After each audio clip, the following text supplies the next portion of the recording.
Hey, what's up, guys? It is the IT Collector, your buddy, your pal, and today we're doing another review on Todd McFarlane's DC Universe line, and specifically, we're doing Steppenwolf. This is a pretty cool character. I like the bigger size characters. He does cost a little bit more than the regular 7-inch, but that's because he's bigger. So we're about to get into all of that, but first things first, let me show you the box. There's the picture of Steppenwolf there, and also the other characters in the line. And specifically, this is the one from the director's cut, Justice League, the movie. I'm a fan of the movie, so this is definitely what I had to get. And I do watch comics or the animated series, and growing up, Justice League and that type of stuff, and Batman and Superman, but I never really got into the comics, so I'm more into the movies, so that's why I always try to collect all these, but I do have a lot of the other stuff as well. So without further ado, let's take a closer look at this guy. So here's a closer look at Steppenwolf, and one thing I'm going to say right off the bat is I think it looks pretty good, but I kept hearing that his face looks like a cat or something like that.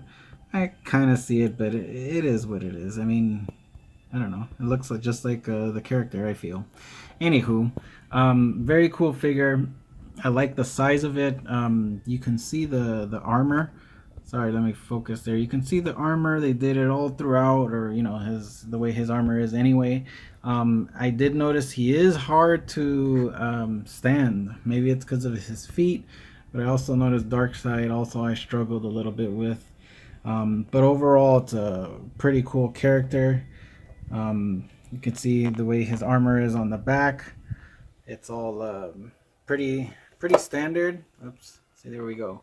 And then the rubber, this is all rubber here. Of course, his legs and everything else is hard plastic, but his waist is like a rubberish waist. And they do have joints on the ankles themselves. All right, let me show you. So that's kind of good to a little bit to help the toes, actually, to help get them to stand. They kind of lock in different positions. So that's not bad. Sorry about the camera work. Normally, if he stood up, it'd be a lot easier. But either way, I do like the way he looks and his likeness. But the sheer size of this guy is pretty awesome. That's what makes him, I feel, worth it to pay the price. That's a little bit more compared to the regular standard 7-inch figure. Of course, the articulation is all there. I think Todd McFarlane did a good job. He does come with the axe. That's his one accessory.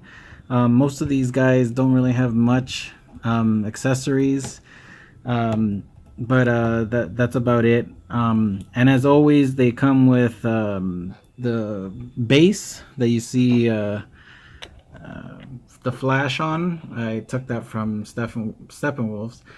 So they all come with a base and a trading card, and their trading card is basically that the back of their box. It's the same look or trading card there, and there it is right there. So each one, you can collect them all. Obviously, if you get the characters, or if you buy the action figure, you get all the trading cards that come with it. So that's just one thing. But for right now, let's take a look at his size, and also we're gonna take a look, compare him to other figures. But first things first, he is around, standing up straight, close to 10 inches. So he's a little over 9.5 inches, depending how you stand him up. And then let's compare him to Darkseid here. They are pretty much identical in size, which is pretty cool. I would love to see them fight right now if they could, but we've already kind of seen Darkseid punk him, so that's that. I just for the record, I did like the extended cut. That was pretty awesome. It made Steppenwolf seem more like a good, powerful villain instead of just kind of a, like a, what do you call it, like a soldier or whatever. Darkseid sent. Kind of reminds me of, let's see, the Emperor and Darth Vader. Anywho, everybody has to answer to somebody, right? So yeah, so that's Darkseid back there. Oh, he was actually able to stand. And then here here he is compared to a nice 7-inch figure. You can see right there. Oops. Anyways, you can see right there the nice size comparison of a regular 7-inch figure, and then take a look here at a Devastator, and you can see how they compare there. He's about 8 inches high, and Steppenwolf is almost 10 inches big, so pretty cool. You can see how he kind of towers over him. And then last but not least, let's put him up there. You can see how he looks next to Superman.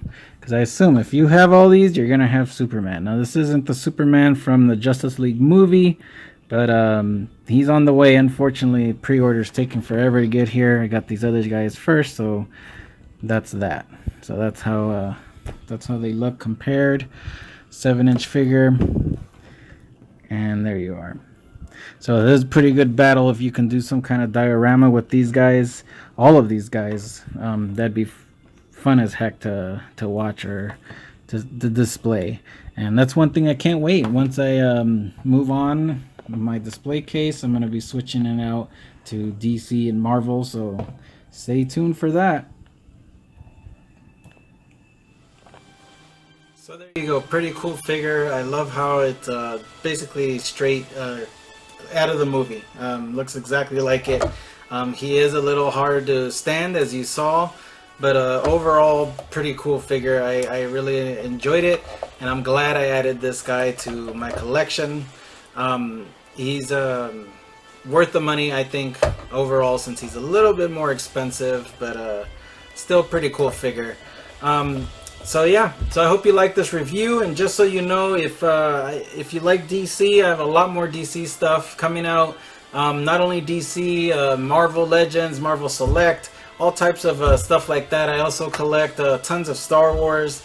So make sure you subscribe, especially if you like stuff from the 80s, 90s, early 2000s. I collect all types of things. Terminator, Predator, Back to the Future, Ghostbusters, all that good stuff, Ninja Turtles or Simpsons. So I hope you subscribe, and as always, stay collecting, my friends.